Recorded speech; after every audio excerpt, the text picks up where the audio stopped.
오늘 함께 읽으실 말씀은 출애굽기 15장 1절부터 21절까지의 말씀입니다. 이때 모세와 이스라엘 자손이 이 노래로 여호와께 노래하니 일렀으되 내가 여호와를 찬송하리니 그는 높고 영화로우시며 말과 그 탄 자를 바다에 던지셨음이로다. 여호와는 나의 힘이요 노래시며 나의 구원이시로다. 그는 나의 하나님이시니 내가 그를 찬송할 것이요 내 아버지의 하나님이시니 내가 그를 높이리로다. 여호와는 용사시니 여호와는 그의 이름이시로다. 그가 바로의 병거와 그의 군대를 바다에 던지시니 최고의 지휘관들이 홍해에 잠겼고 깊은 물이 그들을 덮으니 그들이 돌처럼 깊음 속에 가라앉았도다. 여호와여 주의 오른손이 권능으로 영광을 나타내시니이다. 여호와여 주의 오른손이 원수를 부수시니이다. 주께서 주의 큰 위엄으로 주를 거스르는 자를 엎으시니이다. 주께서 진노를 발하시니 그 진노가 그들을 지푸라기같이 사르니이다. 주의 콧김에 물이 쌓이되 파도가 언덕같이 일어서고 큰 물이 바다 가운데 엉기니이다. 원수가 말하기를 내가 뒤쫓아 따라잡아 탈취물을 나누리라. 내가 그들로 말미암아 내 욕망을 채우리라. 내가 내 칼을 빼리니 내 손이 그들을 멸하리라 하였으나 주께서 바람을 일으키심에 바다가 그들을 덮으니 그들이 거센 물에 납같이 잠겼나이다. 여호와여 신중에 주와 같은 자가 누구니이까? 주와 같이 거룩함으로 영광스러우며 찬송할 만한 위엄이 있으며 기이한 일을 행하는 자가 누구니이까? 주께서 오른손을 드신즉 땅이 그들을 삼켰나이다. 주의 인자하심으로 주께서 구속하신 백성을 인도하시되 주의 힘으로 그들을 주의 거룩한 처소에 들어가게 하시나이다. 여러 나라가 듣고 떨며 블레셋 주민이 두려움에 잡히며 에돔 두령들이 놀라고 모압 영웅이 떨림에 잡히며 가나안 주민이 다 낙담하나이다. 놀람과 두려움이 그들에게 임하매 주의 팔이 크므로 그들이 돌같이 침묵하였사오니 여호와여 주의 백성이 통과하기까지 곧 주께서 사신 백성이 통과하기까지 였나이다.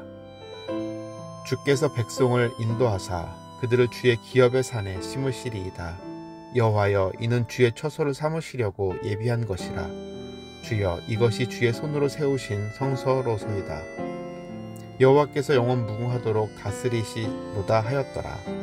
바로의 말과 병거와 마병이 함께 바다에 들어가매 여호와께서 바닷물을 그들 위에 되돌려 흐르게 하셨으나 이스라엘 자손은 바다 가운데서 마른 땅으로 지나간지라. 아론의 누이 선지자 미리암이 손에 소고를 잡음에 모든 여인도 그를 따라 나오며 소고를 잡고 춤추니 미리암이 그들에게 화답하여 이르되 너희는 여호와를 찬송하라. 그는 높고 영화로우시며 말과 그 탄 자를 바다에 던지셨음이로다 하였더라. 네, 여러분 오늘부터 출애굽기 말씀을 우리가 읽기 시작하는데요. 오늘은 출애굽기 15장 말씀입니다. 문단을 오늘 3개로 나누어 봤는데 먼저 1절부터 12절은 하나님이 이루신 일들에 대한 찬양, 그리고 13절부터 18절은 하나님이 이루실 일들을 찬양, 그리고 19절부터 21절은 미리암의 찬양, 이렇게 나누어 보았습니다.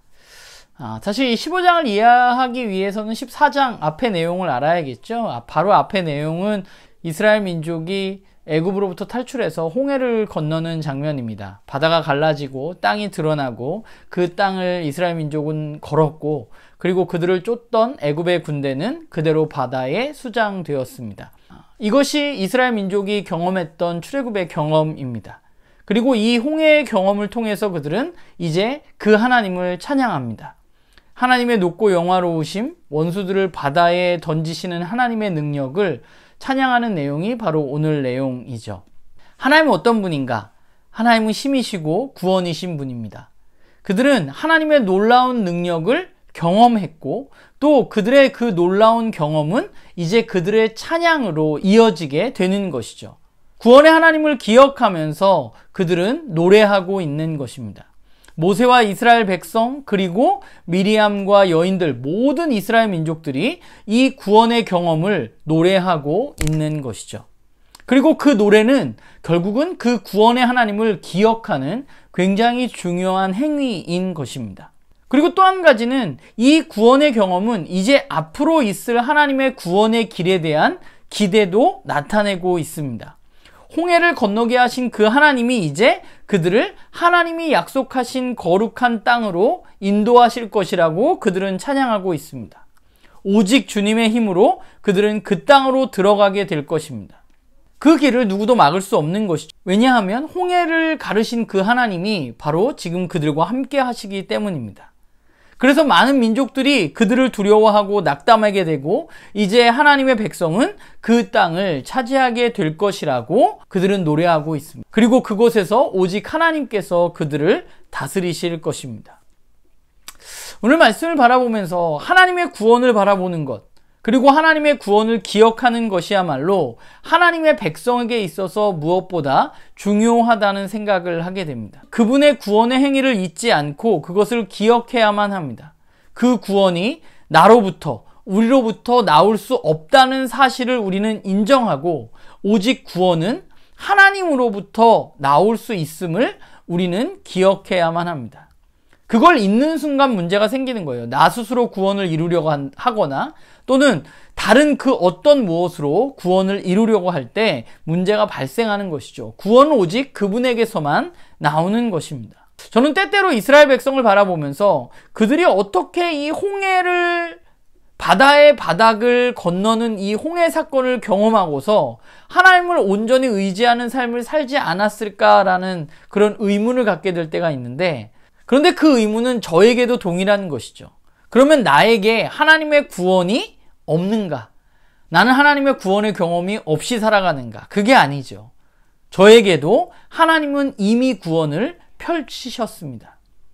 그리고 하나님의 구원의 행위를 통해서 오늘 제가 이 자리에 있는 것이죠. 여러분도 마찬가지고. 그렇다면 우리에게 있어서 중요한 건 무엇이냐? 이스라엘 민족을 보면서 어떻게 그럴 수 있어? 라고 생각하는 것이 아니라 오늘 나의 삶을 돌아보는 것이 필요합니다. 하나님의 이루신 구원이 나에게 이루어졌음을 우리는 지속적으로 기억하고 잊어서는 안 됩니다.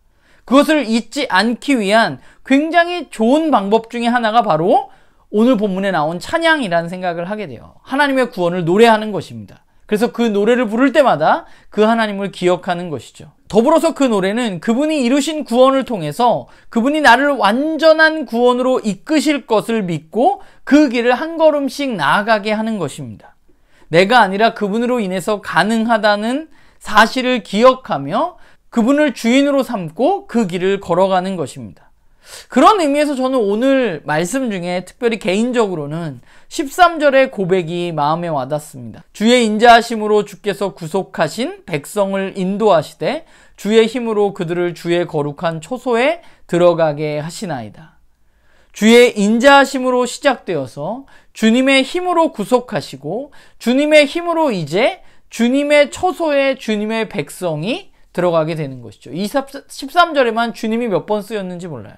오늘 저와 여러분의 삶 속에도 그 진짜 주인이신 구원의 하나님을 기억하고 바라보는 삶이 우리들에게 필요한 것입니다.